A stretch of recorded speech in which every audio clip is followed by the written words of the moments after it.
আসসালামু আলাইকুম রহমতুল্লাহ। আসিফ সাইন্স একাডেমির পক্ষ হতে আমি আবারও চলে আসলাম আপনাদের সামনে। আজকে কোনো ক্লাস নিয়ে নয়, বরং একটি প্রশ্নোত্তর পর্বে। তো আমরা বিগত সময় প্রত্যেকটি ক্লাসে বলেছিলাম আমাদের যদি কোনো ক্লাস নিয়ে কারো কোনো কোশ্চিন থাকে তাহলে আমাদের ফেসবুক পেজে আসিফ সাইন্স একাডেমিতে নক করবেন, আমরা সমাধান টেনে দেওয়ার চেষ্টা করবো ইনশাল্লাহ। তো তারই প্রেক্ষিতে এক আপু আমাদের পেজে নক করেছিল যে ভাইয়া ডাইজেস্টিভ সিস্টেমে উপর ভাইবা রিলেটেড যে কোশ্চেনগুলো হয় সেগুলো নিয়ে যাতে একটা ভিডিও দিই।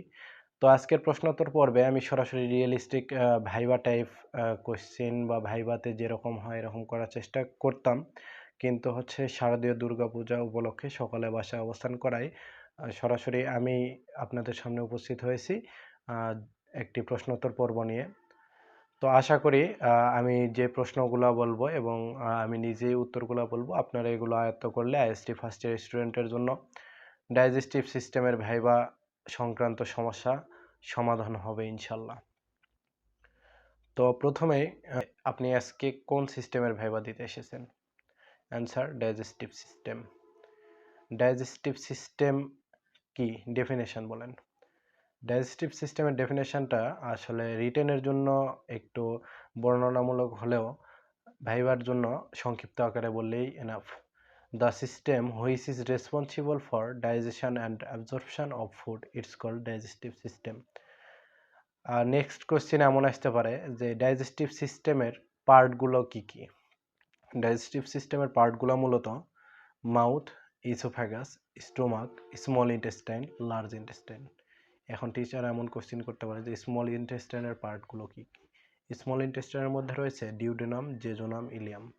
এবং লার্জ ইন্টেস্টাইনের মধ্যে রয়েছে caecum, appendix, ascending colon, descending colon, transverse colon, sigmoid colon, rectum, anal ক্যানেল।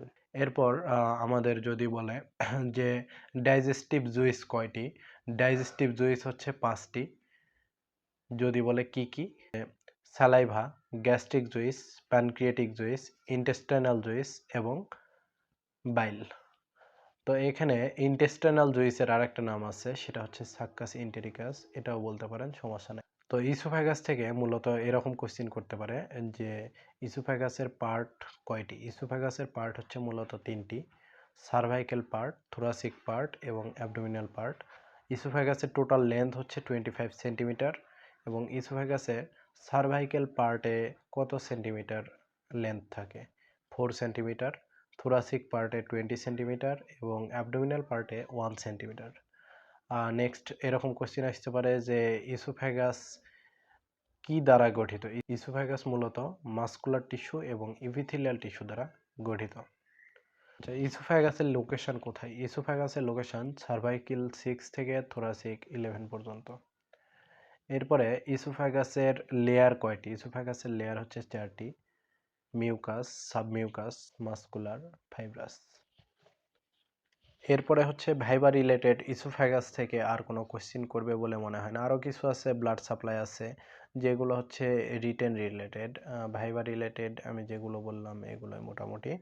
আচ্ছা, যদি কোশ্চিন করে স্টোমাক কি, পারেন it is a main part of digestive system, then আপনাদের অন্য কোশ্চিনে চলে যাবে, কারণ হচ্ছে ভাইবা বোর্ডে এত লং টাইম ধরে কোনো কোশ্চিনের প্রশ্ন উত্তর ইয়ে করে না, সরাসরি কোশ্চিন করে বারবার। তো স্টোমাকের লেন্থ কত? স্টোমাকের লেন্থ হচ্ছে 25 সেন্টিমিটার। আপনাদের ধরতে পারে স্টোমাকের ক্যাপাসিটি, স্পেসিফিকভাবে ধরতে পারে যে স্টোমাকের অ্যাডাল্টের জন্য ক্যাপাসিটি কত, বা পিউবারিটির জন্য ক্যাপাসিটি কত কত, নিউবর্নের জন্য কত। আমি সব কয়টা অ্যান্সারই বলে দিচ্ছি, আপনারা আয়ত্ত করে নেবেন। স্টোমাকে নিউবর্নের জন্য ক্যাপাসিটি হচ্ছে 30 ml, পিউবারিটির জন্য 500 থেকে 1000 ml পর্যন্ত এবং অ্যাডাল্টের জন্য 3000 ml পর্যন্ত। আচ্ছা, স্টোমাক কোন শেপের হয়ে থাকে? স্টোমাক মূলত যে শেপের হয়ে থাকে। স্টোমাকের লোকেশন কোথায়? স্টোমাকের লোকেশন হচ্ছে ইপিগ্যাস্ট্রিক, লেফট হাইপোকন্ড্রিয়াক রিজন এবং হচ্ছে আম্বিলিকাল রিজন। এই 3টা রিজন মিলে স্টোমাক অবস্থান করে। এরপরে কোশ্চেন হতে পারে যে স্টোমাকের কার্ভেচার কয়টি? 2টি: গ্রেটার অ্যান্ড লেজার কার্ভেচার। স্টোমাকের পার্ট কয়টি? স্টোমাকের পার্ট হচ্ছে 4টি: কার্ডিয়াক, বডি, ফান্ডাস, পাইলোরাস। স্টোমাকে গ্ল্যান্ড কয়টি? স্টোমাকে গ্ল্যান্ড 3টি: কার্ডিয়াক গ্ল্যান্ড, ফান্ডিক গ্ল্যান্ড এবং পাইলোরিক গ্ল্যান্ড। এরপরে কোয়েশ্চেন করতে পারে যে স্টোমাকের ফাংশন বলেন দুই একটা। তো প্রথমে আপনারা বলতে পারেন প্রাইমারি রিসিভার অফ ফুড এবং স্টোরেজ অফ ফুড। স্টোমাকের মেইন ফাংশন হচ্ছে ফুডকে স্টোরেজ করা। যে স্টোমাকের ব্লাড সাপ্লাই হয় কিভাবে, আর্টারির মাধ্যমে স্টোমাকে ব্লাড সাপ্লাই হয় কিভাবে। আর্টারির মাধ্যমে হচ্ছে right gastric artery, left gastric artery, short gastric artery, right gastroepiploic artery, short gastroepiploic artery. মূলত এই 5টি আর্টারির মাধ্যমে স্টোমাকে ব্লাড সাপ্লাই হয়। এগুলোর আরও অনেক ডিটেলস রয়েছে, কিন্তু ভাইভা রিলেটেড কোয়েশ্চেন এবং অ্যান্সারগুলো মূলত এমনই হয়। অন্তত আইএসটি ফার্স্ট ইয়ার স্টুডেন্টের জন্য এগুলোই এনাফ। এরপর হচ্ছে আপনাদের স্মল ইন্টেস্টাইন এবং লার্জ ইন্টেস্টাইনের মধ্যে কিছু ডিফারেন্ট বলার জন্য কোয়েশ্চেন করতে পারে। যেমন স্মল ইন্টেস্টাইনের লেন্থ কত। স্মল ইন্টেস্টাইনের লেন্থ মূলত 6 থেকে 7 মিটার্স এবং লার্জ ইন্টেস্টাইনের লেন্থ মূলত 1.5 থেকে 2 মিটার্স। ওয়েট হচ্ছে 0.5 মিটার্স এবং লার্জ ইন্টেস্টাইনের 1 থেকে 1.5 মিটার্স। এরকম কোশ্চেন করতে পারে যে ভিল্লি স্মল ইন্টেস্টাইনের প্রেজেন্ট নাকি লার্জ ইন্টেস্টাইনের প্রেজেন্ট। ভিল্লি মূলত স্মল ইন্টেস্টাইনে প্রেজেন্ট এবং লার্জ ইন্টেস্টাইনে অ্যাবসেন্ট। এছাড়াও আরও বেশ কিছু কোশ্চেন রয়েছে যেগুলো আমার কাছে সরাসরি অর্গানটা থাকলে আপনাদের দেখিয়ে দিতে পারতাম। যেমন ইলিউসিক্যাল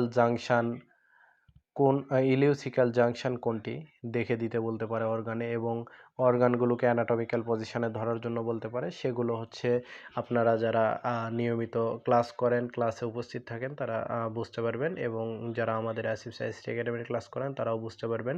যদিও বা আমরা হচ্ছে অর্গান দিয়ে সরাসরি দেখে দেওয়ার জন্য অর্গানগুলো এখনও কালেক্ট করি নাই, তবুও চেষ্টা করবো ইনশাল্লাহ পরবর্তী ভিডিওগুলোতে সরাসরি অর্গান দ্বারা ক্লাস নেওয়ার। তো আপনারা এমনিতেই আয়ত্ত করে যাবেন যে অ্যানাটমিক্যাল পজিশনে কোনটা কিভাবে ধরতে হয়। এবং আপনাদের যদি এই কোশ্চেনটা করে যে ইলিউসিক্যাল জাংশন কি নিয়ে গঠিত। ইলিউসিক্যাল জাংশন মূলত স্মল ইন্টেস্টাইনের ইলিয়াম এবং লার্জ ইন্টেস্টাইনের সিকাম যেখানে মিলিত হয় সেটাই মূলত ইলিউসিক্যাল জাংশন। এছাড়াও মূলত ডাইজেস্টিভ সিস্টেমের সঙ্গে হেপাটোবিলিয়ারি সিস্টেমটা রিলেটেড। তো যেহেতু আপুর কোশ্চেন ছিল শুধু ডাইজেস্টিভ সিস্টেম থেকে কি কোশ্চেনগুলো ভাইভাতে করে, তো এই জন্য শুধু ডাইজেস্টিভ সিস্টেমেরগুলাই বললাম। তো মূলত ডাইজেস্টিভ সিস্টেম থেকে এই কোশ্চেনগুলাই করে থাকে। এছাড়াও যদি দু একটা স্কিপ হয় আপনারা পড়ে নেবেন। আর পাশাপাশি আপনারা আসিফ সায়েন্স একাডেমিতে যে কোনো কোশ্চেনের উত্তর পেতে সরাসরি নক করবেন ইনশাল্লাহ। এভাবেই আপনাদের সাথে সঙ্গ দেওয়ার চেষ্টা করবো ইনশাল্লাহ। আপনারা পাশে থাকবেন, আমাদের পেজের ভিডিওগুলোতে লাইক কমেন্ট শেয়ার করবেন এবং আমাদের উৎসাহিত করবেন যেন আমরা প্রতিনিয়ত আপনাদের প্রত্যেকটি প্রশ্নের উত্তরে আপনাদের সাথে যুক্ত হতে পারি। তো আজকের এই প্রশ্নোত্তর পর্বটি আপনারা ইউটিউবেও পেয়ে যাবেন। ইউটিউবের লিঙ্কটি আজকের ভিডিওর ফার্স্ট কমেন্ট বক্সে দেওয়া থাকবে ইনশাল্লাহ। এছাড়াও যদি কারো কোনো কোশ্চেন থাকে অবশ্যই সরাসরি আমাদের পেজে নক করবেন অথবা কমেন্টে বলতে পারেন। ইনশাল্লাহ আমরা সঠিক উত্তর দেওয়ার চেষ্টা করব। তো আজকের প্রশ্নোত্তর পর্বটি মূলত এ পর্যন্তই ছিল। সকলে ভালো থাকবেন, সুস্থ থাকবেন, আমাদের জন্য দোয়া রাখবেন। আসসালামু আলাইকুম রহমতুল্লাহ।